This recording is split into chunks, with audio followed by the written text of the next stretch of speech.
नमस्ते यार। तो एक आपका सबसे कॉमन क्वेश्चन रहता है ना। मेरे को हर कोई पूछता है कि सर आरएस की तैयारी जीरो से कैसे स्टार्ट करें, है ना। जीरो से आरएस की तैयारी कैसे स्टार्ट करें, एकदम सर जीरो, हमें कुछ ही नहीं आता, हमने अभी 12th की है या पिछले 5-7 साल से हम कोई काम कर रहे हैं और अब हम चाहते हैं कि आरएस की तैयारी करें। तो एकदम जीरो से आरएस की तैयारी कैसे करें, आज अपन इस वीडियो में इसी पे डिस्कस करेंगे। पूरा देखना आप वीडियो, 5-7-10 मिनट का जो भी हो देखना। तो ये क्वेश्चन है कि आरएस की तैयारी जीरो से कैसे स्टार्ट करें, जीरो से आरएस कैसे बने, है ना। तो देखो, मैं 3-4 बातें आप लोगों को बताऊं। सबसे पहले तो आपको ये ध्यान रखना है कि अब आप जो ये क्वेश्चन पूछते हैं ना, मोस्टली 2 टाइप के लड़के पूछते हैं मुझसे। एक तो जो जिन्होंने अभी अभी 12वीं की परीक्षा पास की है ना, जो अभी अभी जिन्होंने या तो 10+2 किया है या करने वाले हैं, वो क्वेश्चन पूछते हैं कि सर अभी अभी मैंने 12वीं की है, अब मेरे को आपकी तरह या बाकी लोगों की तरह आरएस बनना है, तो उसकी तैयारी कैसे करूं मैं जीरो से शुरू। एक तो ये लड़के पूछते हैं। एक मुझसे ये क्वेश्चन पूछते हैं ऐसे लोग जो पिछले 2-3 साल से किसी और एग्जाम की तैयारी कर रहे हैं, या पिछले 3-4 साल से कहीं कुछ काम जॉब वॉब कर रहे हैं कुछ, है ना, लेकिन अब वो आरएस की तैयारी क्या करना चाहते हैं, स्टार्ट करना चाहते हैं, यानी एकदम शुरू से ही करना चाहते हैं, आरएस की तैयारी की शुरुआत करना चाहते हैं। तो मैं इन दोनों के लिए आपको बातें बताऊंगा कि दोनों को क्या क्या करना है। ठीक है, हो सकता है आप 2-3 साल से कहीं प्राइवेट कंपनी में काम कर रहे हो, या कुछ मतलब रीट की तैयारी कर रहे हो, कांस्टेबल की तैयारी कर रहे हो, और अब आपको लगता है मेरे को आरएस की तैयारी करनी है, तो कैसे करनी है। ठीक है, इन दोनों चीजों पर अपन बात करेंगे।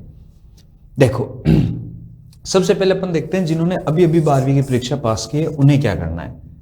जिन्होंने अभी अभी 12वीं की परीक्षा पास की है, जो अगले साल 2026 में 12वीं की परीक्षा पास करने वाले हैं, यानी कि जिनकी 10+2 अभी अभी हुई है।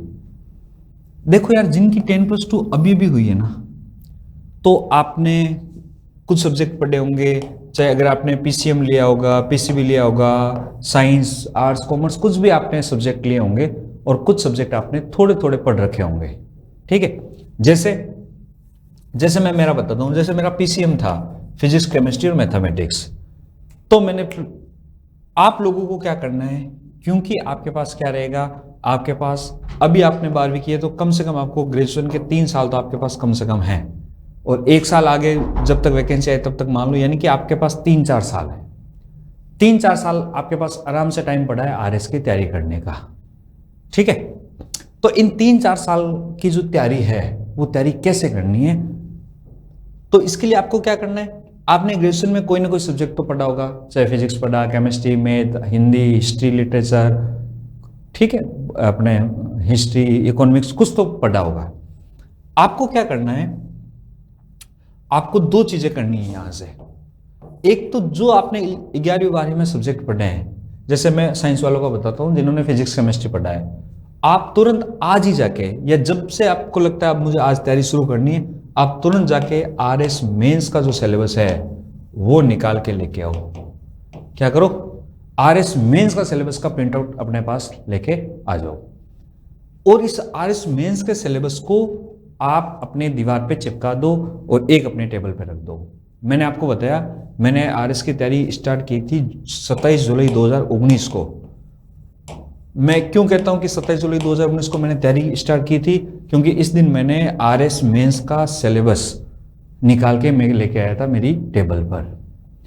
तो आप जिस दिन तैयारी स्टार्ट करो उसी दिन आप अपने मेंस का सिलेबस निकाल के लाओ, और कोशिश करो उसको थोड़ा थोड़ा 1-2 बार देखने की, पढ़ने की, कि उसका अपन कैसे यूज कर सकते हैं। ठीक है, तो आप मेंस का सिलेबस लेके आ गए निकाल के। अब आपने 11th-12th में कुछ सब्जेक्ट पढ़े होंगे, ठीक है, आप देखो कि मेंस के सिलेबस में वो सब्जेक्ट कहां है। जैसे मैंने पीसीएम पढ़ा था, तो मेरे मेंस के सिलेबस में जो फिजिक्स और केमिस्ट्री वाला पार्ट था, मैंने वो निकाला। ठीक है, और उसको तुरंत तैयार कर लिया, क्योंकि वो मैंने 11th-12th में पढ़ा था, और अपने आरएस में तो 10th के स्टैंडर्ड की साइंस आती है। क्योंकि मैंने वो इतने देर से मैं पढ़ रहा था, तो मैंने पहले फिजिक्स और केमिस्ट्री तैयार कर ली। आप भी, आपने 12th में जो सब्जेक्ट पढ़े उन सब्जेक्ट को लो और मेंस का सिलेबस देखो, और उन सब्जेक्ट को तो कम से कम तैयार कर लो। इतना तैयार होने से क्या होगा, आपका एक बेस बन जाएगा, एक कॉन्फिडेंस आ जाएगा कि हाँ यार कुछ तो तैयार हुआ अपना। ठीक है, अब देखो ये आप कर लिया कि आपने जो 12th में सब्जेक्ट पढ़े हैं उन सब्जेक्ट को आप सबसे पहले तैयार कर लो ताकि आपका काम थोड़ा आसान हो जाए। उसके बाद क्या करना है, उसके बाद आपको क्या करना है, आपको बेसिक बुक लेके आनी है। तो पहला काम मैंने बता दिया कि आपको 3 काम करने हैं। पहला तो आपको आरएस मेंस का सिलेबस लेके आना है तुरंत। प्री का नहीं बोल रहा हूं, जिनके 3-4 साल वाले एग्जाम है वो प्री का सिलेबस एक बार नहीं, मेंस का सिलेबस लेके आओ और मेंस के सिलेबस के अनुसार अपनी तैयारी करनी है। फिर अपन को दूसरा काम क्या करना है, दूसरा काम मैंने बता दिया कि जो सब्जेक्ट आपने क्या करे हैं, जो सब्जेक्ट आपने 11th-12th में पढ़े हैं, ठीक है, उन सब्जेक्ट को आप क्या करो, पहले तैयार करो। उन सब्जेक्ट का आप मेंस का सिलेबस में आप वो टॉपिक देखो और उन सब्जेक्ट को तैयार कर लो, आपके तुरंत तैयार हो जाएगा, कोई जोर नहीं आएगा बिल्कुल भी। ठीक है, तीसरा काम अब आपको क्या करना है, ये काम कर लो 1-2 महीने में या 2-3 महीनों में ये काम हो जाएगा, क्योंकि आपने ये सब्जेक्ट 11th-12th में तो अभी पढ़े ही हाथ तो हाथ। तीसरा काम क्या करना है, अब बाकी सब्जेक्ट कहां से पढ़े सर, चलो मैंने 12th पीसीएम से की तो फिजिक्स केमिस्ट्री पढ़ ली, मैथमेटिक्स कोई गाइड लाके मैं पढ़ लिया। अब ये तीसरा सब्जेक्ट, ये जो तीसरा पॉइंट है, ये कैसे तैयार करें कि बाकी सब्जेक्ट कैसे पढ़े। बाकी सब्जेक्ट कि जैसे मैं तो साइंस का हूं तो मैं आर्ट्स वाले सब्जेक्ट कैसे पढ़ूं, कॉमर्स वाले सब्जेक्ट कैसे पढ़ूं, तो इसका मैं आपको बताता हूं। देखो आपको क्या करना है, आपको फिजिक्स केमिस्ट्री पढ़ लिया या जो भी आपका सब्जेक्ट था वो पढ़ लिया। उसके बाद आपको क्या करना है, उसके बाद आपको देखना है हिंदी और इंग्लिश। क्या, हिंदी इंग्लिश। हिंदी इंग्लिश का क्यों बोल रहा हूं, क्योंकि अनिवार्य हिंदी और अनिवार्य इंग्लिश कंपलसरी है ना, हिंदी और अंग्रेजी, ये दोनों हमने भी 11th-12th में पढ़े हैं। अपन सब पढ़ते हैं 11th-12th में हिंदी अंग्रेजी। यानी कि जो पेपर 4 है, क्या है, पेपर 4 का सिलेबस उठाना है और उसमें देखना है कि वो जो 3 बेसिक सब्जेक्ट पढ़ने के बाद मुझे हिंदी और इंग्लिश पढ़ना है। ठीक है, हिंदी इंग्लिश कहां से पढ़ोगे, तो अपने जो 12th में 11th-12th में जो बुक चलती है हिंदी व्याकरण एवं रचना, वो बुक लाके उसको एक बार पहले अच्छे से पढ़नी है। उसके बाद बुक लिस्ट मैंने पूरी बता रखी है, एक बार वो आप बुक लिस्ट वाला वीडियो देखोगे तो आपको और अच्छा आइडिया लग जाएगा। उसके बाद आपको क्या करना है, उसके बाद आपको राघव प्रकाश ले आनी है या कुछ भी बेसिक बुक लेके आ जानी है और वहां से हिंदी इंग्लिश तैयार करनी स्टार्ट कर देनी है। तो मैं आपको जो स्टेप बता रहा हूं, आप अगर उस स्टेप से चलोगे तो आपके लिए चीजें ज्यादा आसान होगी। क्या, पहले आपको 11th-12th वाले सब्जेक्ट तैयार कर लो, पेपर 4 के हिंदी इंग्लिश की जो ग्रामर है वो तैयार कर लो। ठीक है, अब आपको उसके बाद क्या करना है, ये काम हो जाएगा 1-2 महीनों में, 2-3 महीनों में, या एक ये लगातार सतत चलता रहता है काम। ठीक है, उसके बाद आप क्या कर लो, आपको एकदम नए हो, आपका कोई बेस नहीं बना है, तो आप कोई भी आपके आसपास जो आरएस की तैयारी कर रहा है या आपका कोई भी फ्रेंड कोचिंग कर रहा है, या आपने जो टॉपर्स की बुक लिस्ट देखी है या टॉपर्स ने जो टीचर्स को सजेस्ट किया, आप उनको देखो और फिर आप उनसे अपने क्या कर लो, आप उसके अनुसार अपनी तैयारी स्टार्ट कर दो। ठीक है, तो फिर आपको क्या करना है, फिर आपको देखना है कि यहां एक रोल आ जाता है कोचिंग का, कि कोचिंग करे ना करे सर, अभी मैंने 12th की है, कोचिंग करे कि नहीं करे। देखो यार, अभी आप एकदम जीरो से स्टार्ट कर रहे हो तो शुरुआत में अगर आपके पास एकदम कुछ बेसिक नॉलेज भी नहीं है इस एग्जाम का, PYQ क्या है, सिलेबस क्या है, वो भी आपको ज़्यादा नहीं पता, तो आप यहाँ पे थोड़ी कोचिंग कर सकते हो, कोई बुरी बात नहीं है।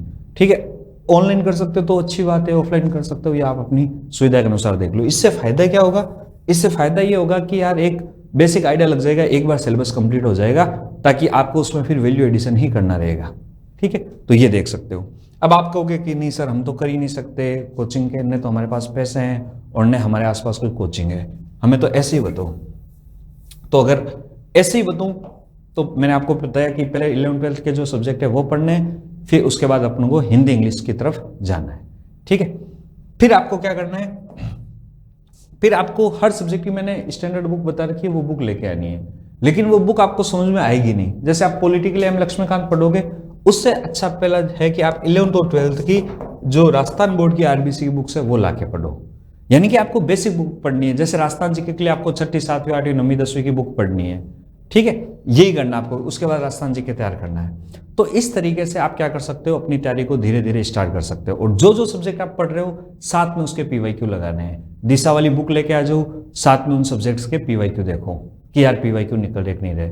और आरपीएससी के ट्रेंड को पकड़ने की कोशिश करो यार, कि अभी आरपीएससी कैसे क्वेश्चन पूछ रही है, कहाँ से क्वेश्चन बना रही है, करंट के क्वेश्चन आ रहे हैं तो कहाँ से आ रहे हैं, पीआईबी से आ रहे हैं तो अगर पीआईबी में दिन भर की 10 न्यूज आ रही है तो कौन सी न्यूज अपन को पढ़नी है। और हाँ, जो एकदम जीरो से स्टार्ट कर रहे हैं, जो 12th की तैयारी 12th के साथ कर रहे हैं, आप रोज अखबार पढ़ो, एडिटोरियल पढ़ो, आप अपनी समझ विकसित करो। जिन्होंने अभी 12th किया है, जो 3-4 साल बाद एग्जाम दोगे, उस वक्त मैं आपको बता दूं, उस वक्त आरपीएससी पूरी तरीके से यूपीएससी पर शिफ्ट हो चुकी होगी, क्योंकि आरपीएससी एक ट्रांजिशनल फेज से गुजर रही है। तो आपको अपनी समझ विकसित करनी पड़ेगी, वो तार्किक क्षमता, वो निर्णय लेने की क्षमता आपके भीतर विकसित करनी होगी। और उसके लिए आपको एडिटोरियल्स पढ़ने हैं। एडिटोरियल्स कैसे पढ़ने, मैंने बताया कि जब भी आप एडिटोरियल्स पढ़ो तो साथ में आपको उसके पास उसकी चैट जीपीटी की मदद लेके आप उसका बैकग्राउंड जानो। ठीक है, तो ये जीरो से तैयार कैसे करें 12th वाले बच्चे, मैंने आपको बता दिया कि पहले आपको 12th के जो सब्जेक्ट है वो तैयार करना है, फिर हिंदी इंग्लिश तैयार करनी है, फिर राजस्थान जी के जो 6ठी से लेकर 10वीं तक जो अब भी राजस्थान बोर्ड की जो बुक चल रही है वो बुक्स तैयार करनी है, और बाकी सब्जेक्ट की स्टैंडर्ड बुक्स जो मैंने आपको सजेस्ट की है वो लाके पढ़नी है। अगर वो समझ में नहीं आ रही है तो आप कोई कोचिंग के या कोई टीचर का कोई छोटा मोटा कोर्स खरीद के आप क्या कर सकते हो, उससे वो फाउंडेशन आप बना सकते हो। ठीक है, समझ गए ना आप मेरी बात। तो ये तो मैंने बताया जो जिन्होंने अभी अभी 12th की है और जो आरएस की तैयारी करना चाहते हैं। दूसरे ऐसे बच्चे जिन्होंने 3-4 साल से जिन्होंने पढ़ाई छोड़ रखी है ना, या कोई जॉब वॉब कर रहे हैं कोई प्राइवेट कंपनी में, या कुछ मतलब छोटे एग्जाम्स दे रहे हैं, कांस्टेबल का, पटवारी का, वीडियो का, लेकिन अब सोच रहे हैं कि हमें भी सर मेंस लिखना है, आरएस की तैयारी करनी है, रीट का, ये सारे एग्जाम दे रहे हैं। तो ऐसे लोगों का क्या है, ऐसे लोगों का एक बेस तैयार है, उन्हें एक आइडिया है कि ऑब्जेक्टिव पेपर कैसे होता है। ये जो गवर्नमेंट एग्जाम की तैयारी की जो एक दौड़ है, उस दौड़ में आप शामिल हो चुके हो, तो आपके लिए चीजें नई नहीं है, आपके लिए चीजें मुश्किल भी नहीं है। आपको क्या करना है, आपको भी सिर्फ और सिर्फ आरएस मेंस का सिलेबस तैयार करना है। आप भी तुरंत मेंस का सिलेबस लेके आओ और मेंस के सिलेबस में उसी क्रम से पढ़ो। आप सबसे पहले मैंने आपको बताया कि जो आपके सब्जेक्ट स्ट्रॉन्ग है उन पर आप पकड़ बनाओ, उनको अच्छे से तैयारी करो। हिंदी इंग्लिश को अपन को पढ़ना है और राजस्थान जीके को पढ़ना है, साथ में पीवाईक्यू लगाओ। और आपके लिए तो चीजें आसान है, आपके लिए प्रीलिम्स निकलना तो बहुत आसान है, क्योंकि आपने बाकी एग्जाम्स की तैयारी कर रखी है। ठीक है, तो ये इन लड़कों के लिए मैंने आपको बताया, इन आप लोगों के लिए मैं बता रहा हूं कि आप तुरंत मेंस का सिलेबस लेके आओ। मेंस का सिलेबस लाके आप उसमें हिंदी इंग्लिश पढ़ो, डेली एडिटोरियल पढ़ना स्टार्ट करो, और साथ में आपको जो सब्जेक्ट आपके कमजोर है उनके या तो लेक्चर देखो या कहीं जो इसकी आधार बेसिक बुक है वो पढ़ो।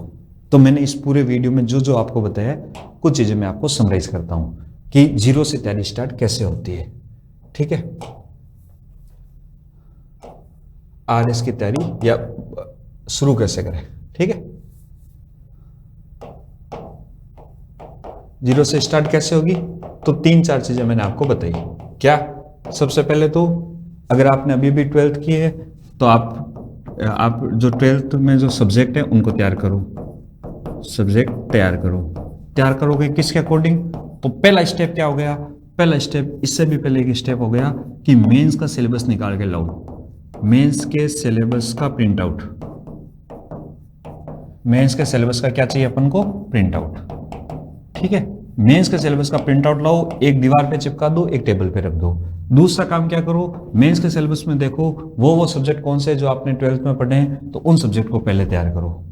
उनको करने के बाद आपको क्या करना है, हिंदी और इंग्लिश तैयार करनी है। हिंदी इंग्लिश क्यों करनी है, क्योंकि ये अपन ने ग्रेजुएशन में भी पढ़ रखे हैं, ये अपन ने 11th-12th में भी पढ़े हैं। ठीक है, हिंदी इंग्लिश तैयार करनी है। चौथा काम क्या करना है, हिंदी इंग्लिश कहाँ से पढ़नी है, तो जो अपनी 12th की बुक है वहां से पढ़ लेनी है, और उसके बाद कोई भी स्टैंडर्ड बुक लाके।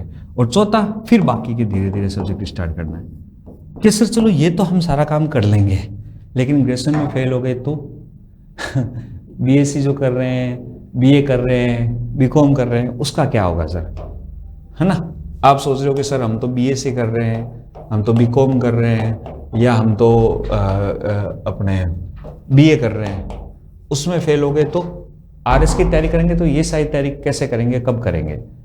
देखो यार, अब यहां पे आपको ना एक चीज मैं बताऊं जो जीवन की सच्चाई है, कि यार आप बीएससी, बीए, बीकॉम आप करोगे ना, उसके बाद यार अगर आपका सपना आरएस बनना है ना, तो आपको पढ़ना तो मेंस का सिलेबस ही पड़ेगा। समझ रहे हो मेरी बात को? अगर आप सच में आरएस बनना चाहते हो तो आपको मेंस तो पढ़ना पड़ेगा, मेंस का सिलेबस आपको पढ़ना पड़ेगा। यहां पे आपके कुछ सब्जेक्ट तैयार हो जाएंगे। तो अब आपको यहां एक बैलेंस अप्रोच अपनानी है, किसके बीच? कॉलेज के बीच और अपनी तैयारी के बीच। ठीक है, क्या सर कॉलेज जाएं या तैयारी करें? तो यहां एक बैलेंस अप्रोच आएगी कॉलेज और तैयारी के बीच। क्या, कैसे अपन बैलेंस अप्रोच रखेंगे कि यार आपको ये कोशिश करनी है कि अगर आप कहीं रोज डेली अगर कॉलेज जाते हो और वहां पढ़ते हो, अच्छी बात है, और कोशिश करना है कि जो कॉलेज के मेरे टाइम हो, अगर मैं डेली जा रहा हूं तो दो बच्चे हो गए यहाँ पे, एक तो कॉलेज जो रेगुलर करते हैं और एक जो प्राइवेट करते हैं। ठीक है, तो जो रेगुलर कर रहे हैं ना, उनके लिए यार मैं बताऊं कि आप अगर रेगुलर कॉलेज जा रहे हो तो आप खुद से सोचो, एक दिन खुद से पूछो कि यार मेरी कॉलेज के जो टाइम है, जो मेरा समय है, वो कहीं बर्बाद तो नहीं हो रहा। अगर अच्छे से पढ़ाई हो रही है आपकी कॉलेज में और आप वहाँ अच्छे से पढ़ रहे हो, तो आपको जरूर रोज रेगुलर कॉलेज जाना चाहिए, और 2-3 घंटे 4 घंटे जो भी आपकी पढ़ाई हो रही है वो आपको जरूर करनी चाहिए। ठीक है। दूसरा, जो प्राइवेट है, जो प्राइवेट करते हैं, या कभी प्राइवेट वालों को तो कभी कभी जाना पड़ता है कॉलेज, तो जो रेगुलर नहीं जाते, प्राइवेट अपने कर रहे हैं, उनके लिए तो यार फुल टाइम है। आप क्या करो, आप ये कर लो कि मैं जो ग्रेजुएशन के सब्जेक्ट है उसके लिए मेरे 1-2 घंटा डेली का निकालूंगा, या जब अपना एग्जाम के 3-4 महीने रहेंगे, मार्च अप्रैल में एग्जाम होते हैं, तो मैं नवंबर दिसंबर में पढ़ना स्टार्ट करूंगा, 3-4 महीने रोज के 1-2 घंटे पढ़ूंगा, आपका ग्रेजुएशन आराम से हो जाएगा, कोई दिक्कत नहीं आएगी, मैं आपको बता रहा हूँ। ठीक है, आप अगर रोज 1-2 घंटा निकालते तो बहुत अच्छी बात है इन सब के लिए, है ना। 2 घंटे अगर आप निकाल रहे हो, बाकी का टाइम आप अपने तैयारी को दे दो। ठीक है। और दूसरा है कि आप अगर लास्ट में मैं क्या करता था, मैं आपको बताऊं, मैं क्या करता था कि जैसे ही मुझे पता है कि मेरे मार्च में एग्जाम है, तो मैं अक्टूबर में या सितंबर में तैयारी स्टार्ट कर देता था इसकी। रोज के 1 घंटा 2 घंटा में मेरे ग्रेजुएशन के सब्जेक्ट पढ़ता था, फिजिक्स, केमिस्ट्री और मैथमेटिक्स। बस इतना खूब होता है, 2 घंटे रोज का अगर आप ढंग से पढ़ लोगे ना, तो आपकी अगर आप कॉलेज जा रहे हो, 1-2 घंटा कॉलेज में पढ़ लिया, 1-2 घर का पढ़ लिया तो खूब है। बाकी आपके पास 4-5-6 घंटे आराम से रह जाएंगे, उसमें आप ये तैयारी कर सकते हो। तो यार अगर आपने 12th में ही सोच लिया ना, तो इससे बड़ी कोई बात नहीं होगी, और आपको अगर आप लगातार कंसिस्टेंसी के साथ सतत और अथक प्रयास करोगे ना, तो जरूर आप बहुत जल्द आप आरएस बनोगे। ठीक है, तो मैंने बताया कि 0 से स्टार्ट कैसे करनी है। बाकी मेरे बुक लिस्ट के वीडियो मैंने अलग बना रखे हैं, और प्रीलिम्स की स्ट्रेटेजी कैसे हो, मेंस की स्ट्रेटेजी कैसे हो, वो भी बना रखे हैं, तो आप वो भी जरूर देखें। धन्यवाद। हेलो।